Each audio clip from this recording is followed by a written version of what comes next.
Bueno, pues muy buenos días. Me da mucho gusto que siga este equipo trabajando.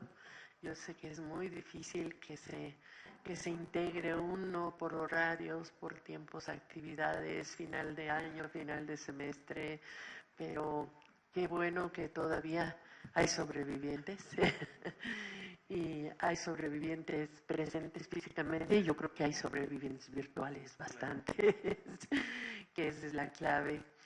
Pues agradezco mucho la invitación y sobre todo esta persistencia de la maestra Bustamante y del maestro en que no dejar esta, estas ideas de las visiones sobre mediación tecnológica en la educación. Y bueno, pues prácticamente yo quisiera que hiciéramos algunas reflexiones sobre este asunto, qué es lo que nos espera en el largo plazo, ¿sí? Y recordar algunos elementos de los que dimos, obviamente no es lo mismo, pero qué es lo que dimos en las otras dos sesiones. Ajá, vamos a basar la presentación en tres partes: qué es lo que está pasando, qué podría pasar, pero sobre todo, qué vamos a hacer si pasa, ¿sí? Entonces, nos encontramos con que el que está pasando es el equivalente a un diagnóstico, pero con descripción densa. ¿Qué quiere decir esto? Que esta descripción va a integrar múltiples variables. Ajá. Entonces, veamos qué está pasando. ¿Qué ha cambiado en el mundo actual que haya incidido en la educación? La velocidad, la inmediatez. Para la educación y la investigación ha cambiado la dinámica y la rapidez. Ante una pandemia de influenza, los investigadores ya no podrán quedarse 25 años estudiando una enzima como lo hacían apenas a finales del siglo XX. Se requiere de atención inmediata. De lo contrario, la población mundial está en peligro. Y precisamente a raíz de la pandemia de SIDA, que hay un parteaguas en esta reflexión de ya no podemos seguir esperando más tiempo a los investigadores a que identifiquen si una enzima es mala, es buena o cuál conviene, porque es urgente dar atención a los problemas que han salido. ¿Qué ha cambiado en el mundo actual que haya incidido en la educación? La capacidad y velocidad que le imprime una computadora al trabajo artesanal anterior y a proporcionar contenidos. Esta es una parte sumamente importante que nos convoca inclusive en esta ocasión. ¿Qué más ha cambiado? Se atiende al estudio de la percepción y su influencia. Ha quedado atrás la supuesta objetividad de la ciencia. Se aceptan elementos no probados científicamente como válidos. Entre ellos se trata de recuperar el pensamiento del hombre común y los saberes no científicos. ¿Sí? ¿Cuántas veces, sobre todo en el área de salud, hemos acudido muchos de nosotros a la medicina alternativa frente a la medicina dominante? Y todos esos saberes, muchos de ellos ancestrales, domésticos, del hombre común, tenemos que empezar a integrarlos para coadyuvar en esta mix de saberes y tener mejores soluciones, ¿no? Tarea para el día de hoy, dice el esquema, tarea para hoy lunes, deja de pensar en todo. ¿Qué más ha cambiado? Se estudia al futuro como manera de enfrentar los nuevos problemas. Nuevos descubrimientos sobre el cerebro nos enseñan a pensar de modo distinto para poder estudiar e investigar en diferentes formas. Definitivamente la década de los 90, que fue década de los estudios del cerebro, y la primera década de este siglo, que ha sido la década de los estudios de la mente, nos han asombrado y nos han cambiado muchísimas maneras en las que pensábamos que funcionaba el cerebro. Y desde luego el desafío de estudiar la mente. Pero ¿por qué ya no podemos regresar al pasado? Ya no queda mucho. Las viejas estructuras educativas y las viejas instituciones académicas que no acaban de morir están en un mundo deteriorada. Los planes y programas son obsoletos casi al momento que ya se están terminando de hacer, sobre todo en procesos tan largos como los que se lleva aquí la propia UNAM para cambiar un plan de estudios. Reconozcamos que hay una mala formación de los profesores por la velocidad a la que van los acontecimientos, porque muchos de nosotros pasamos del aula de ser estudiantes al aula de profesores. Nos tuvimos que improvisar debido al aumento en las demandas escolar. Y el resultado, muchas veces ellos son profesionales mal preparados, que están subempleados y sin aspiraciones de llegar a ser gerentes internacionales. Ha habido una proliferación de ninis en todos los sentidos. Ya los ninis ya no son nada más ni los que ni estudian ni trabajan. Los ninis están profundamente arraigados en situaciones muy delicadas de frustración, de desencanto, de anomia, de desesperanza. Y no podemos regresar al pasado porque tenemos que estar conscientes que solo una cosa cambió, todo. ¿Cuáles fueron los impulsores? Según Sohail Ayatollah, la globalización, el multiculturalismo, el Internet con las tecnologías de la información y la comunicación y la politización que se hizo muchas veces precisamente de la educación. Y sin embargo también hay fuerzas motoras que empujaron y que siguen empujando los cambios. Un mundo diferente con 5 Cs: cambio, contradicciones, crisis, complejidad y conflictos. Las nuevas tecnologías imparables empujan el futuro, pero no hay maestros capacitados para manejarlas. Nos han sorprendido, nos han dejado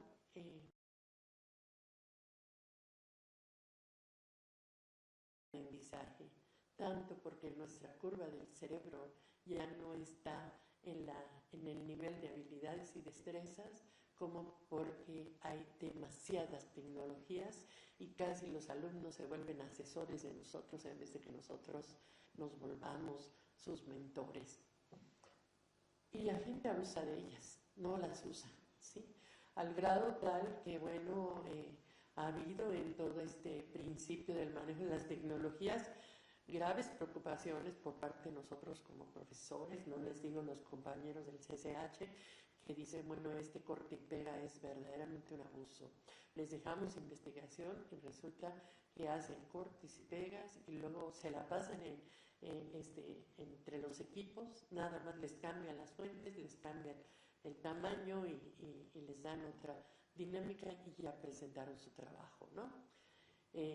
Hemos llegado al grado tal que algunos profesores en bachillerato les están pidiendo los trabajos a mano, para que cuando menos, como cuando se pasaban las estampitas de la papelería, cuando menos tengamos ese registro donde los alumnos se den cuenta que están haciendo, que están escribiendo. Se pierden objetivos que pueden ser educativos, los objetivos precisamente en las nuevas tecnologías. Se usan para el entretenimiento, no para la educación, no para la formación, no para ampliar realmente una cultura, porque realmente hay mensajes que uno dice qué barbaridad, qué lenguaje, qué manejos, a dónde nos lleva la capacidad de un individuo, la capacidad mental de poder distinguir con un criterio amplio cuál es lo bueno, cuál es lo malo, cuáles son los adjetivos que están aplicándose en medio de situaciones emocionales o venganzas, ¿no? Muy complicado. Y realmente estas nuevas tecnologías nos han llevado a la incomunicación profesor-alumno en el aula. Yo acabo de venir de mi grupo y había 2 alumnos que tenían puestos sus audífonos escuchando música. Y dicen que escuchándome a mí, ¿verdad? Pero otros sacaron el celular, lo tenían ahí y estaban mandando mensajes, ¿no? Porque prohibí al principio de la clase el uso de las computadoras en la clase para que no se distrajeran, ¿no? Y sin embargo, se distraen con el celular, con los audífonos, siempre encuentran la forma. Entonces, nos incomunicamos en el aula, ¿sí? Tengo que acabar preguntando qué entendieron, qué dijeron, porque no entendieron. No entendieron. Es que esto de ser multitareas y no estar habilitado para ello, pues hace que las funciones mentales superiores trabajen con una sola vía y no con varias. Los alumnos han dejado atrás a los profesores en habilidades y destrezas tecnológicas, ya lo comentábamos, ¿no? Para ellos agarran y resuelven un problema moviendo, picando por todos lados, ¿no? Y nosotros hasta temor tenemos de picar algo que pueda borrar lo que acabamos de hacer, que nos costó mucho trabajo. Y finalmente la tecnología se ha vuelto inalcanzable e imparable. Esto es algo preocupante. Entonces, nos preguntamos, ¿no? ¿Qué rápido fue esto? ¿Cómo fue que llegamos hasta acá? ¿Cómo fue que pasamos del tercer mundo, donde nos ubicamos en el cuarto oscuro de un tsunami de datos que llegaban por vía de la computadora y nos subimos hasta el quinto infierno de una educación superior fallida, que toca a fondo sumida en un entorno económico social adverso? Y de repente aparecen las nuevas tecnologías y entramos al primer mundo tecnológico que llega y nos encuentra desprevenidos. Los profesores no sabemos usar las mediaciones tecnológicas, ¿saben?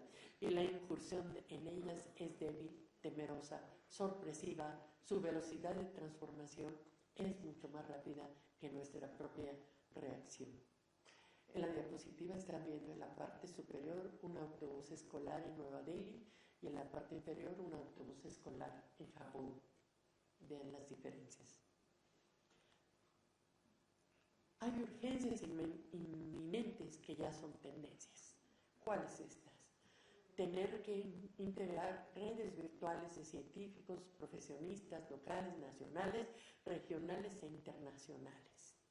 Tener en cuenta que las TIC van a ser una permanente fuerza motora de cambio. Eso es lo que hay que enfatizar.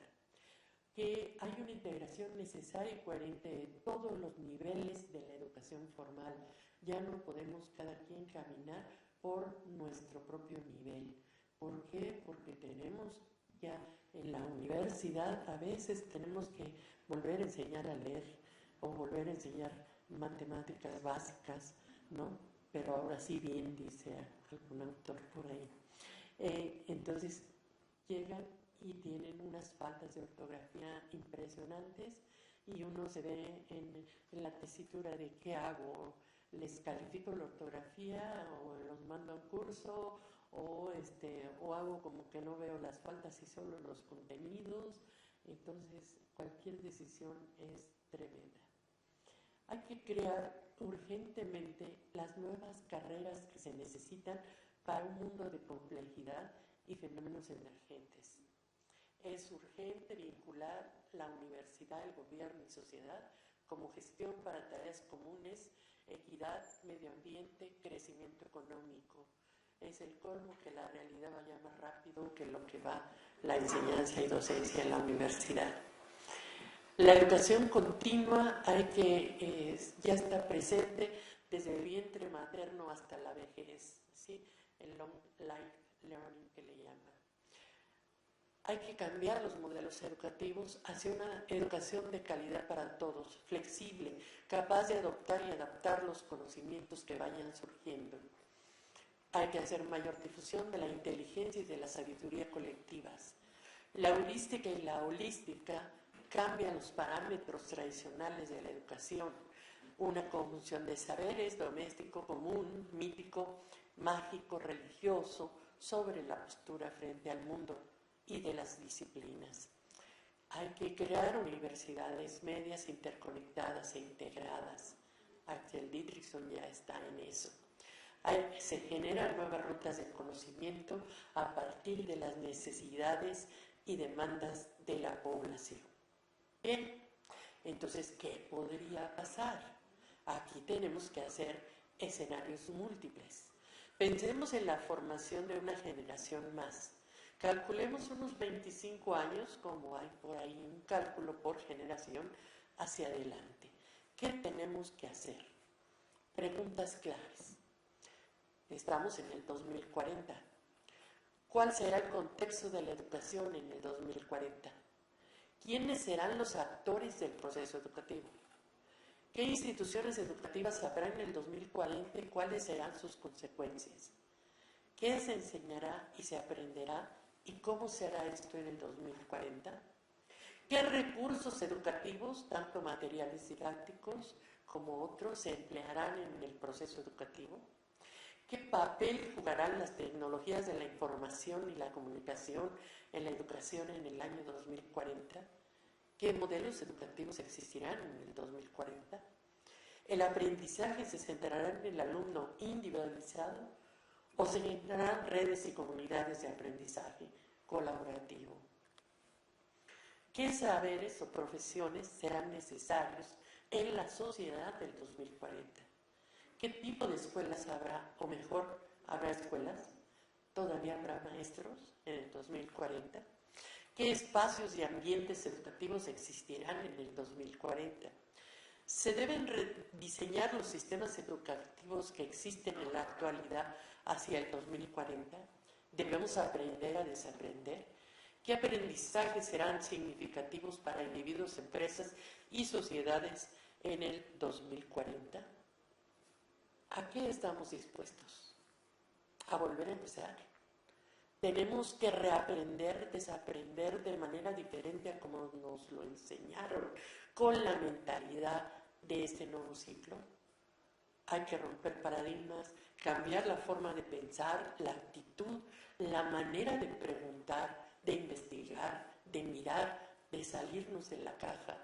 Tenemos que reorganizar toda la vida académica alrededor de lo nuevo, lo actual, lo que nos mueve a diario, lo que nos reta. Ese cuadrito que están ustedes viendo en oscuro es un cuadro que se llama mapa de riesgos, ¿sí? Y que nos pone en escenarios interesantes. Conserva la calma, encuentra la salida, pon atención o no te preocupes.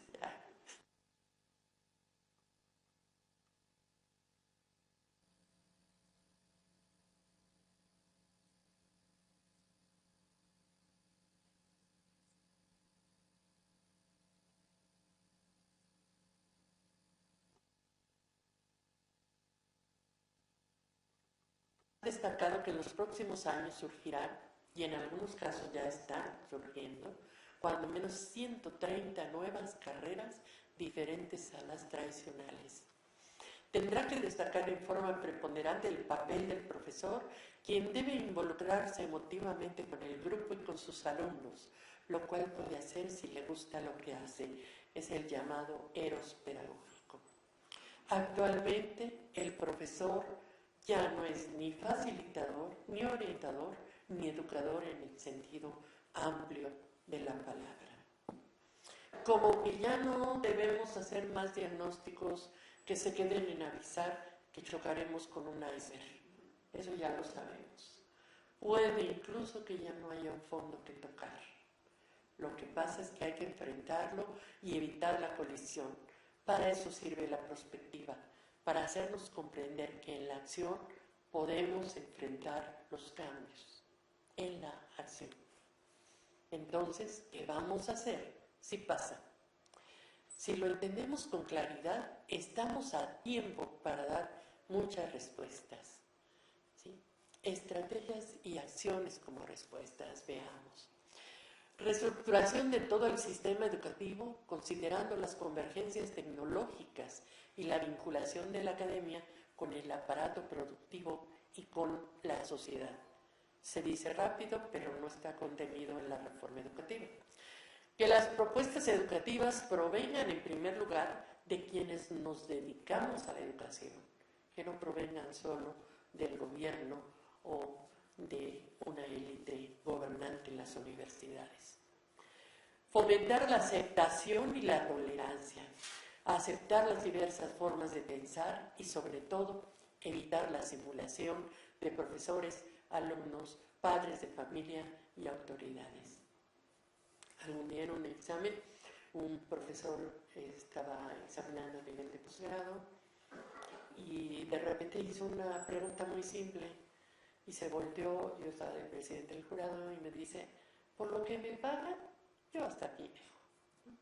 Entonces, bueno, simulamos como que damos clases, los alumnos simulan como que aprenden, todos simulan algo, eso es terrible para la formación. Se debe partir de los intereses de las personas de manera individual e integrarlos en el proyecto educativo. No les hemos ayudado a construir sus propias visiones de vida, sus propios futuros personales.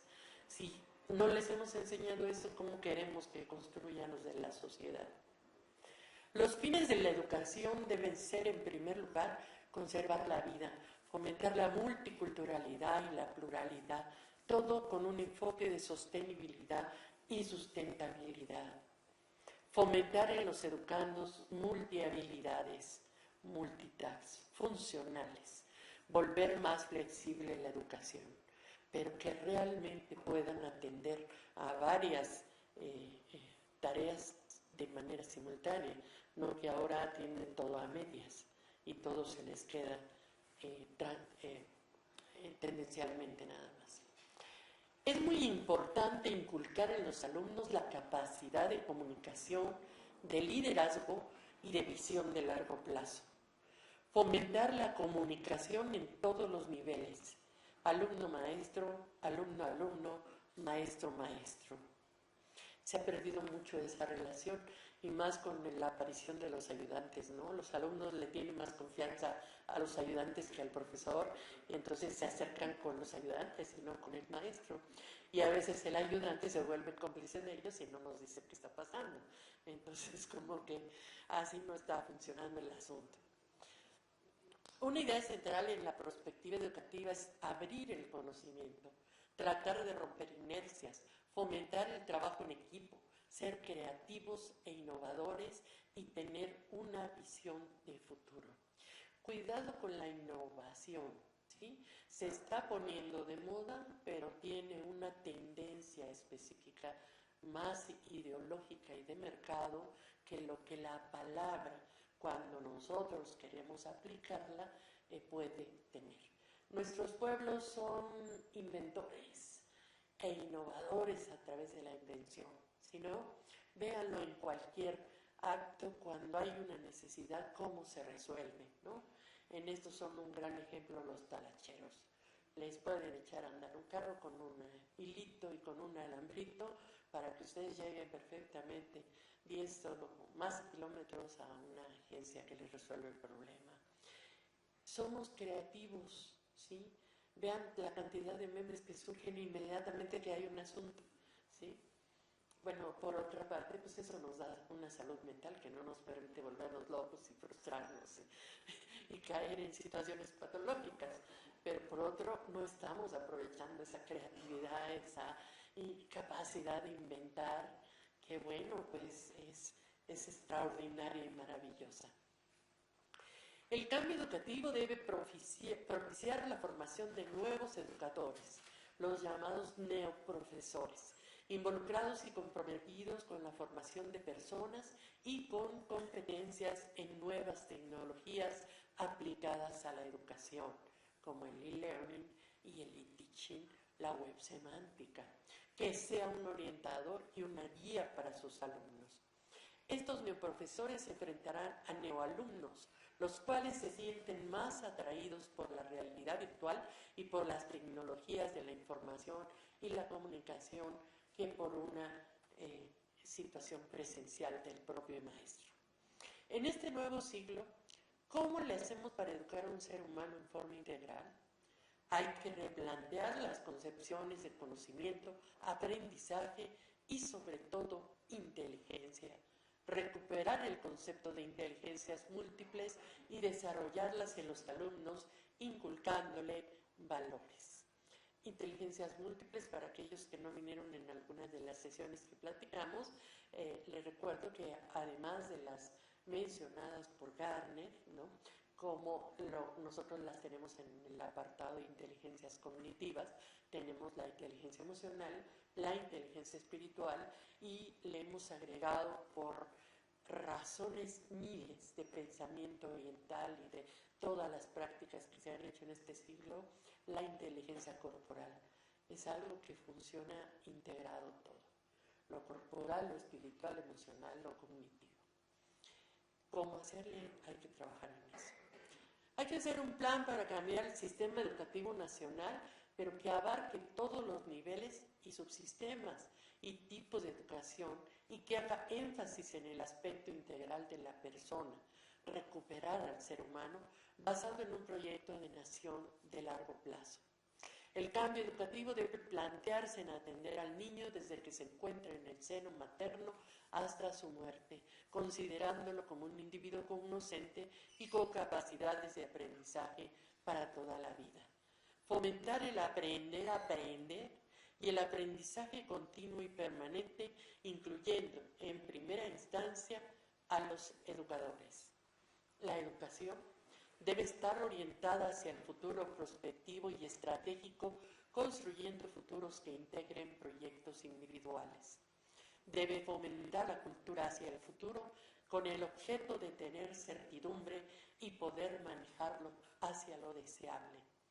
La tarea fundamental de la educación presente y, por supuesto, la del futuro, es enseñar a pensar, romper paradigmas tradicionales, cambiar de actitud, conocer cómo opera el cerebro y cómo opera la mente.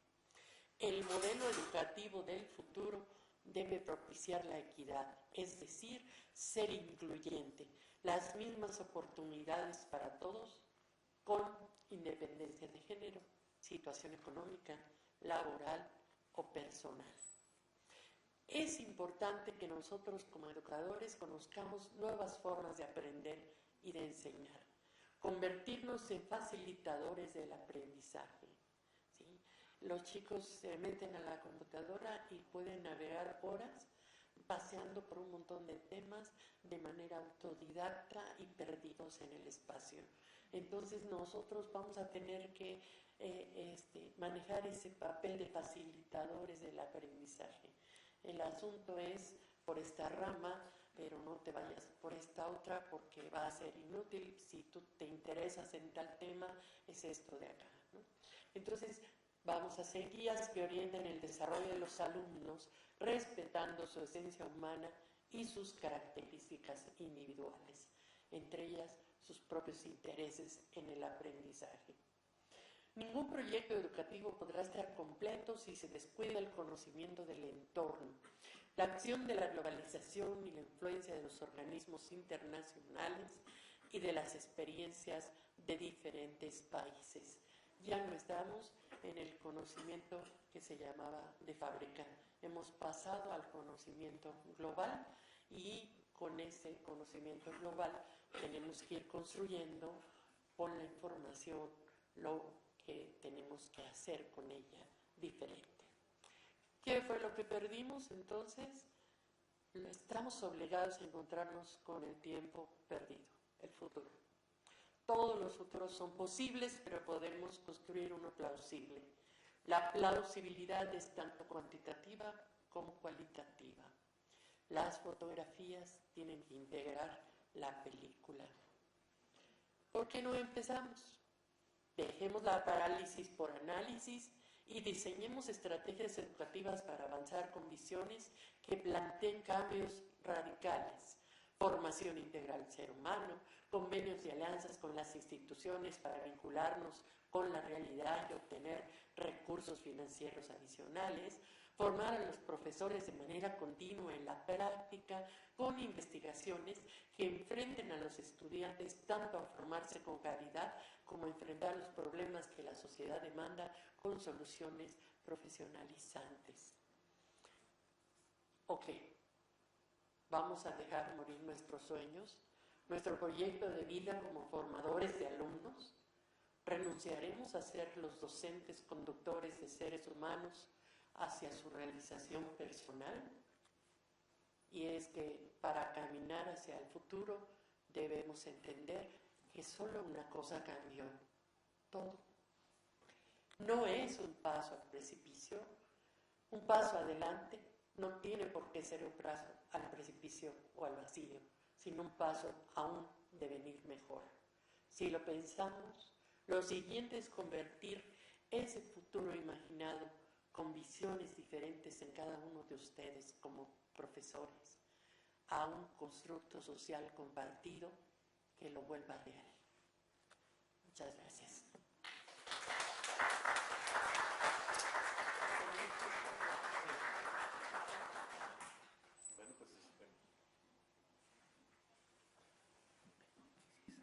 Bueno, pues muchas gracias por esta presentación que seguramente después de nuestros ejercicios hay muchos elementos que hemos considerado,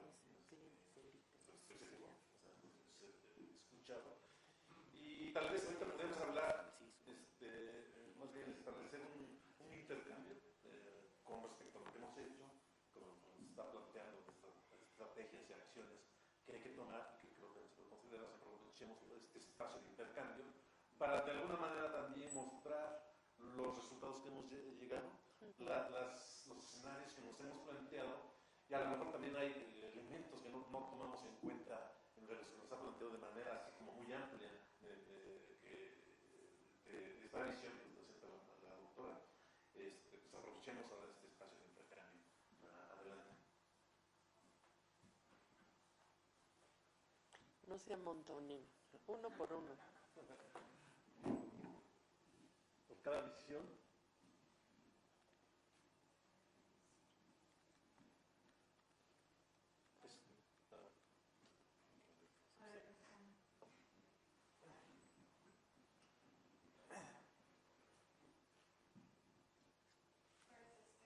Buenos días, muchas gracias, doctora. Gracias. Pues yo creo que por lo menos los que hemos estado trabajando en la visión psicopedagógica, coincidimos con varias cosas de las que usted mencionó, como es el aprender a aprender y la innovación, el cambio, los roles de los profesores, de los estudiantes, el ser facilitadores de contenidos y de criterio para elegir esos contenidos. A mí se me hace muy importante, creo que ya lo habían mencionado los doctores Silva y Víctor, que este trabajo que se ha estado haciendo aquí pueda trascender, se va a hacer una aplicación, y creo que están en las más, difundiendo en internet las conferencias que se dan aquí, en el trabajo.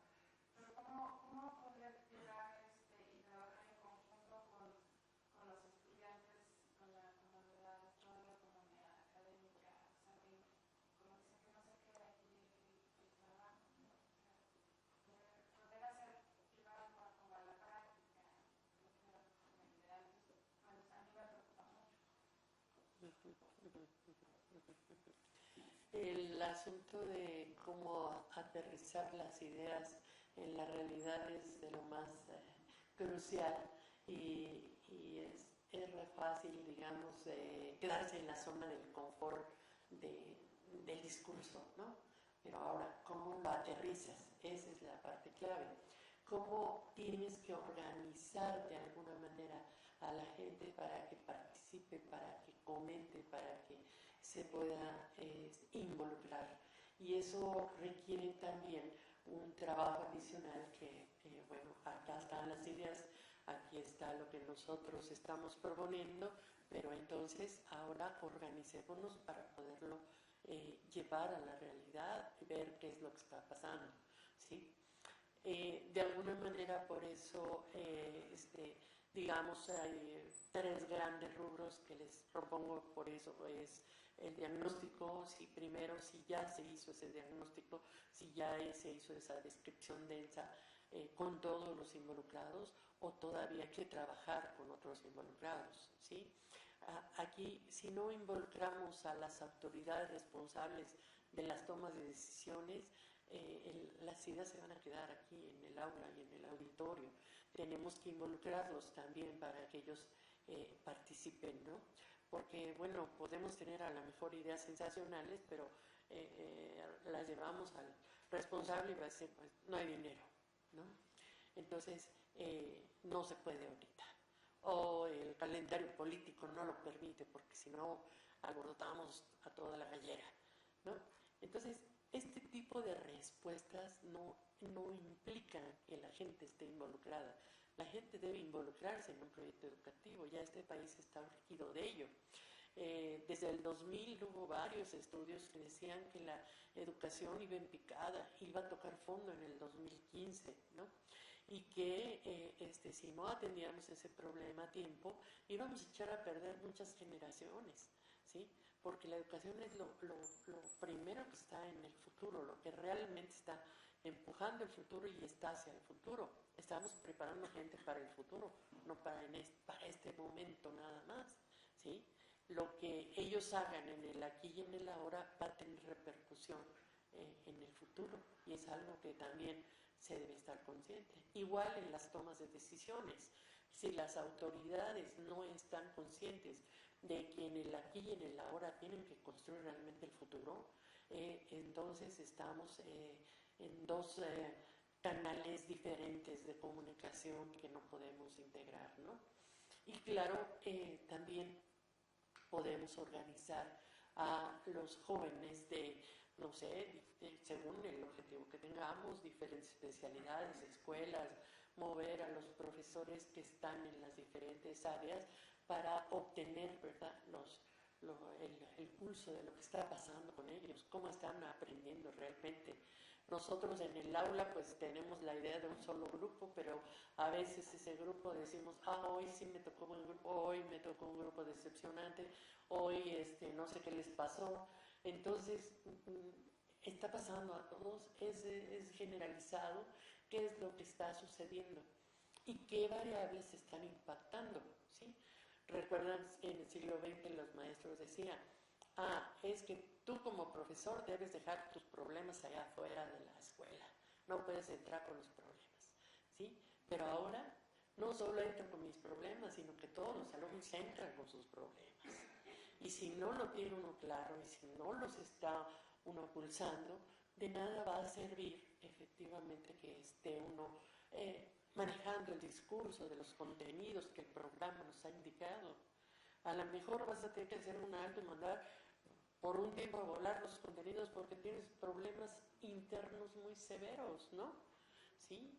Yo tengo alumnos, cuando menos en un grupo de 20, hay como 6 que están tratándose de la situación de droga, de alcoholismo y de otros problemas severos.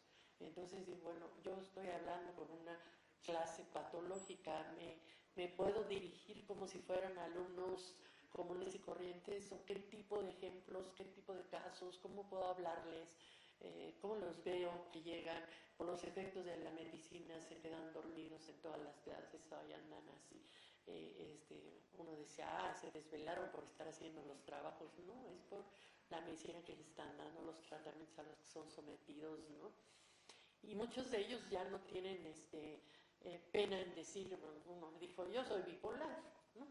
Entonces se pone a cantar de repente en el salón, y luego se pone a llorar. ¿Qué haces, no? Entonces necesitamos ver qué está pasando, ¿no? Por eso yo decía que los famosos ninis van más allá de no solo no estudias ni trabajas, sino que ya tienen otro tipo de problemática bastante fuerte, ¿no? Que además, bueno, los hace caer en todas estas redes de corrupción y de situaciones de impunidad tremendas sobre las cuales pues, ellos no pueden salvarse, ¿no? Me refiero a que si cometen un delito se van a la cárcel, o si cometen un delito y tienen dinero para pagar y sus papás hacen las verdaderas redes de la justicia, pues esos nunca van a tocar la cárcel, ¿no? Van a seguir como delincuentes transitando en la vida cotidiana, ¿no?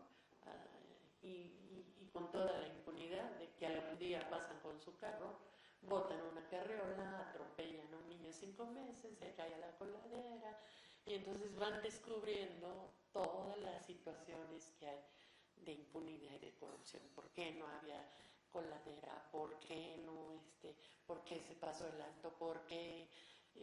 O sea, son situaciones complejas, ¿no? Y frente a esas situaciones complejas, a nosotros también nos pone a pensar que tenemos que ir entendiendo las situaciones hasta donde podamos desglosar esas variables densas, de esa descripción densa, para poder ver por dónde nos dirigimos, ¿sí? Y si estamos hablando del 2040, ya nuestra sociedad va a ser bastante patológica si a este paso vamos, ¿no? Ahorita tuvimos 6 y no sé cuántos más que no confesaron, alumnos con problemas de este tipo. El siguiente semestre, ¿cuántos vamos a tener? Y el que sigue, y el que sigue, ¿no? Entonces, es un asunto que no se ha trabajado lo suficiente, ¿no? Y que, bueno, por una parte tienes ahí a los defensores de la marihuana porque se legalice y todo, y no hay una información que como educadores tendríamos que dar, o el gobierno tendría la obligación de darlo, sobre qué es lo que pasa efectivamente con estas drogas, qué es lo que hacen, cómo causan adicción, cómo dañan a los chicos, ¿no? Lo importante es saber si se va a legalizar o no se va a legalizar, ¿no? Y apenas se desató esto, el consumo de marihuana se disparó, vean las últimas estadísticas, ¿no? Sí, pero si nada más se lo autorizaron a 4, ya todos andan libremente autorizándose así, sobre todo los que no tienen para pagar amparos. Entonces veo uno cada cosa verdaderamente impresionante, ¿no? En donde aparentemente salidas para resolver algunas situaciones se vuelven verdaderos problemas complejos más adelante, por donde quiera que volteen, vean, por donde quiera. Entonces, como les decía, algún día en prospectiva tenemos el principio de piensa lo inimaginable, porque eso está sucediendo mucho, y vean cómo siguen sucediendo, ¿sí? Siguen sucediendo cosas impresionantes que nos dejan, pero boquiabiertos con todo lo que puede pasar. Ya la realidad ha superado con mucho la ficción, ¿sí? Ya lo decía Shakespeare con visión prospectiva, pero si hubiera vivido en este ciclo, sus novelas hubieran sido impresionantes. Bien, entonces, sí, adelante. Ahora que estaba hablando usted sobre las adicciones y las problemáticas de los jóvenes y los adolescentes, el otro día estaba comentando una amiga donde su hijo de secundaria va a una escuela pública y el bullying también es un problema muy complicado porque lo habían intentado como ahorcar y lo habían amenazado porque lo iban a matar y encontraron después una pistola por ahí cerca. Entonces son problemáticas que yo creo que se urgen a atender en México, que no se está haciendo lo suficiente. Y lo que yo percibo, disculpe doctora, es que esa reforma educativa que está llevando el gobierno y la forma como lo está haciendo no está ayudando ni cooperando en nada para que la educación mejore. Entonces de repente siento como que nosotros estamos así como pasando como aislados y luchando a contracorriente, pero cuando el país, o sea, lo que está pasando a nivel político, a nivel nacional en el país es lo contrario a lo que nosotros estamos buscando, ¿no? Entonces de repente me imagino que los alumnos también se les interesa como que son esfuerzos que no van a hacer, ¿sabes? Por lo que comentaba, por esa Sí, sí, sí. y cada vez llegan más decepcionados porque saben que no van a encontrar empleo, porque saben que los salarios son bajísimos, ¿no? Y ahorita sus salidas son tomar becas, posgrados, ¿no? Ya una beca de doctorado en CONACYT les da más que si estuvieran en un empleo común y corriente, ¿no? O una de maestría, inclusive, ya les da para sobrevivir. Entonces, vean las salidas, ¿no? Qué horrible.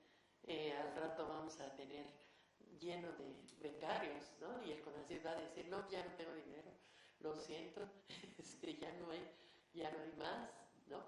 Pero el asunto es, y usted lo ha tocado muy bien, que los problemas se complican cada vez más. O sea, los que tocan el tema del bullying, unos dicen, no, pues eso sí ha existido toda la vida. Sí, sí ha existido, pero nunca con tanta violencia y tanta fiereza y tanta repetición como lo está haciendo ahora.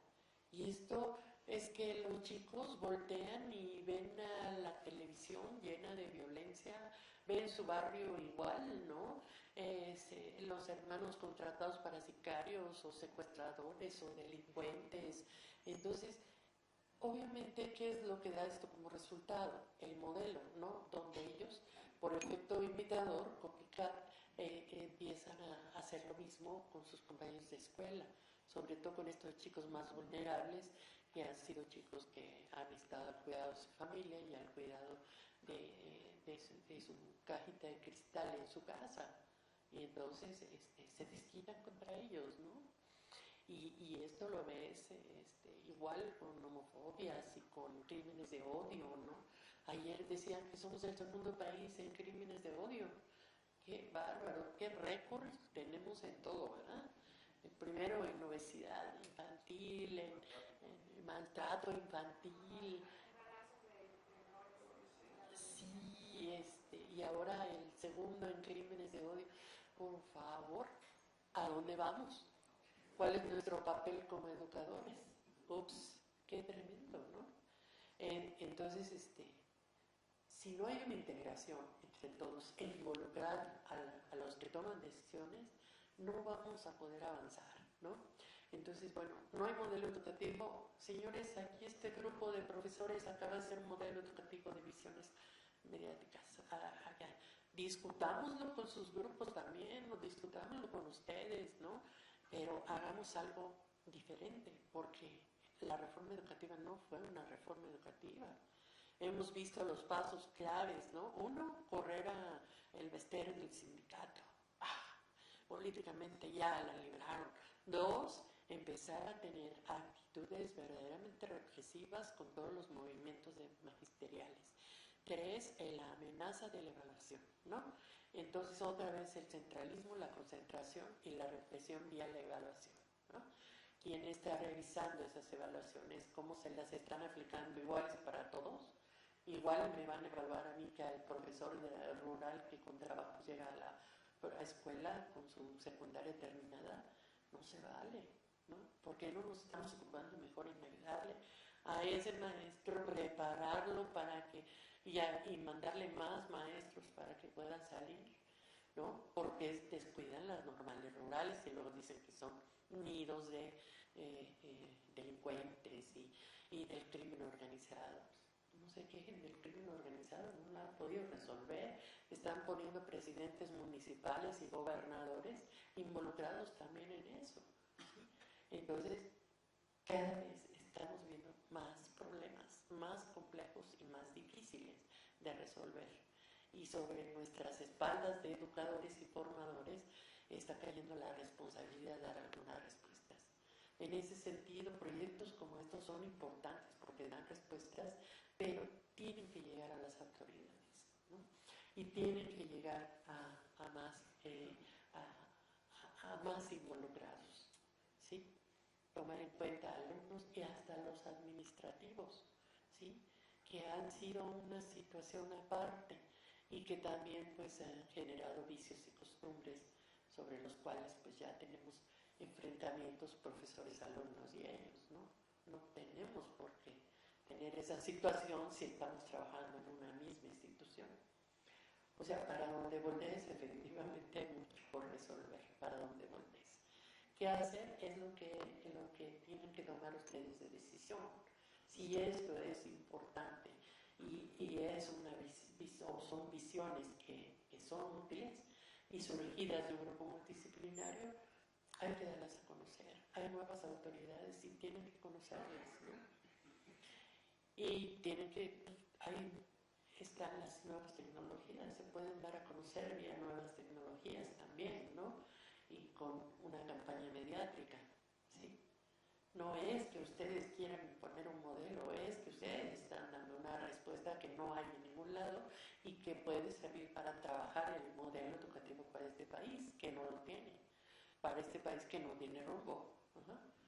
Entonces, bueno, ¿qué es lo que estamos educando? ¿Para quién? ¿Estamos educando qué? ¿Sí? CONACYT dice que hay que hacer muchos ingenieros y porque científicos sociales ya sobran, ¿no? ¿Sobre qué bases lo dice? ¿Dónde está el proyecto de nación que diga que hay que hacer nuevos ingenieros? ¿O para que vayan a trabajar a las empresas privadas como técnicos que no van a tener otro destino porque los CEOs extranjeros ya están ahí en las posiciones claves, ¿no?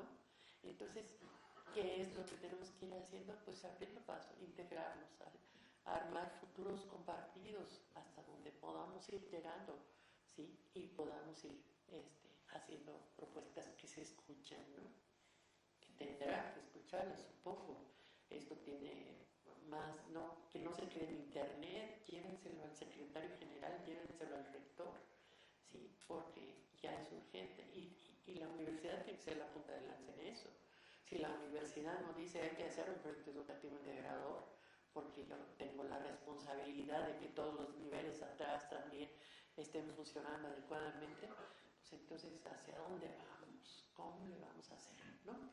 No podemos quedarnos aquí porque nos va a llegar mucho la frustración, ¿no? Y decir, híjole, tanto trabajo para nada, o si me muevo para acá, ya la perdí, si me muevo para el otro lado también, no, pues tampoco. La vida se abre el paso y sí hay opciones cada vez más de que las organizaciones, así, los grupos sean escuchados. Entonces yo creo que sí se pueden hacer cosas, ¿no? Hay que hacerlas.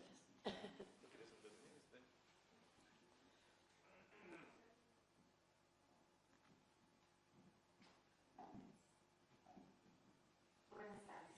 Buenas tardes. Pues durante el tiempo que usted estuvo en su exposición, comentaba yo inclusive con Julieta, que es la coordinadora de la división de psicopedagogía, con gusto francamente, que todo lo que usted estuvo exponiendo, a nosotros lo fuimos descubriendo, si se puede decir de alguna forma, o coincidimos finalmente en el análisis que realizamos en esta visión, e inclusive fuimos distinguiendo los escenarios que nos propuso trabajar la maestra. Así es de que, bueno, francamente a mí me queda muy buen sabor en boca después de todo el trabajo que hemos realizado y que al final terminemos coincidiendo pues, con alguien como usted, que finalmente tiene más tiempo de estar analizando todo esto, tiene un panorama mucho más amplio, ha tenido otro tipo pues, de contacto, de comunicación con otros grupos, ¿no?, de trabajo, y que creo que el día de hoy muchos venimos satisfechos, ¿no?, de haber llegado a un punto en donde el trabajo que hemos hecho por todos estos meses está dando una buena conclusión. Y lo que nos acaba de proponer yo creo que es algo también magnífico a considerar, sobre todo en estos momentos de cambio de autoridades, y que bueno, el seminario creo yo que ya está llegando a un momento de madurez que bien vale la pena ser tomado en cuenta a otro nivel. Claro que sí. Muchas gracias. Gracias. Pues prácticamente me da gusto oírlo. Una pregunta más. Bueno, primero que nada, doctora, muchas gracias por su participación y, como siempre, su capacidad de síntesis es impresionante. Yo creo que con esto nos ha enriquecido mucho. Y bueno, yo solamente quiero comentar que efectivamente con este trabajo de reflexión que se ha hecho para la construcción de los escenarios, pues nos damos cuenta que nos cuesta todavía muchísimo salir de la caja, que ha sido un ejercicio muchísimo complicado, sobre todo por las formaciones que algunos de nosotros tenemos, donde tenemos la parte procedimental muy arraigada, pero que no ha dejado de ser enriquecedor. Y bueno, ya nosotros presentaremos nuestro trabajo en un rato más, pero también nos permite darnos cuenta que estamos todavía en la etapa del diagnóstico y que nos falta hacer la planeación de los escenarios, porque todavía estamos en el qué va a pasar y estaríamos todavía pendientes con el qué vamos a hacer. ¿Qué vamos a hacer? Pues muchísimas gracias, doctora. Gracias. ¿Vamos a ver más? Creo que todos podemos coincidir en el trabajo que hemos hecho, que efectivamente en lo que nos está planteando son elementos que están en este análisis, en este diagnóstico de eso que hemos hecho. Hemos identificado todas estas problemáticas desde diferentes visiones que podrían parecer como ajenas a las preocupaciones sociales, políticas, económicas, creo que todas las visiones. Pero además para complementar, no solamente se trató de hacer el diagnóstico, sino también la identificación de los actores que nos pueden promover el cambio. Y creo que en esos actores está pues, el mismo grupo, están los estudiantes, y están las diferentes instituciones con las cuales tendremos que incidir para lograr este cambio. Creo que también eso se ha identificado en todo lo que hemos hecho, porque de lo que se trata, como decía, si queremos empezar a hacer una transformación, es recurrir a los actores que pueden propiciar este cambio. Y yo lo que siento en todos los ambientes académicos, ya como que hay una gran conciencia de que las cosas están mal. Y también ya hay una gran cantidad de experiencia y de propuestas de qué se podría hacer.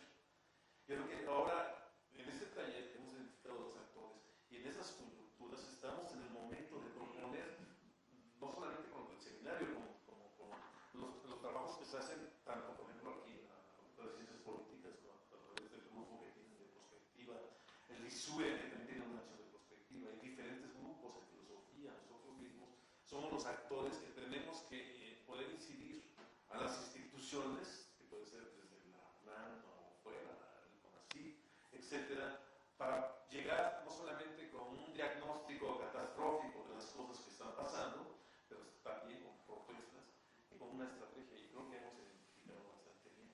Creo que estamos en un momento muy particular, y creo que con este cambio en la UNAM debemos aprovechar. Totalmente. Sí, conjuntar los esfuerzos. La verdad, cada foro que voy, como lo vengo del COMIE, hay una preocupación generalizada y una sensibilidad y propuestas, ingenio, creatividad, que no hemos, creo que es el momento en el que tenemos que aprovecharlo para realmente llegar a lo que les comentaba, a tratar de transformar esta realidad que no es muy grata, que es lo menos que podemos decir. Bueno, pues realmente le agradecemos nuevamente mucho su exposición, doctora, y tenemos este reconocimiento para usted por parte del seminario y de la UAE.